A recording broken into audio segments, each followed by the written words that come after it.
At kung tatakbo ako ng mayor, same. At this early, sabihin ko na, kung may mga droga ka, huwag kayo sa Davao kasi kung ako ang mamayor, mamamatay talaga kayo.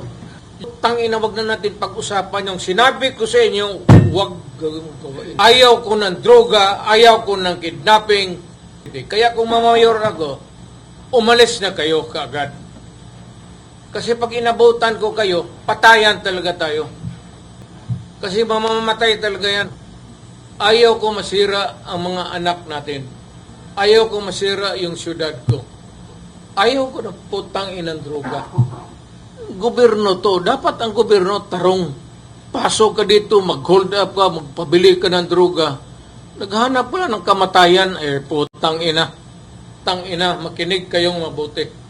Kung ako ang mamayor, mag-inkwentro tayo, bubuhayin ko kayo.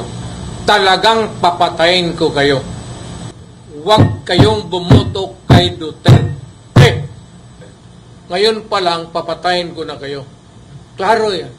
Hindi ba klaro? Sino ba namang gago na putang inang mayor na papayag niyan? Ang papayag yan yung mga ulol na mayor na talawan, na mga ugok, na gusto lang titulo mayor, wala namang ginagawa sa syudad niya. Kung ma-mayor ako, sabihin ko yung na yung nagdruga, umalis kayo. Kasi pag mayor, papatayin ko talaga.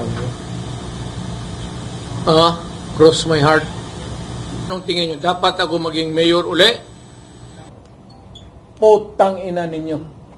Durog na durog, persecution, trauma, at saka walang-wala ay hindi po mararanasan ng iba.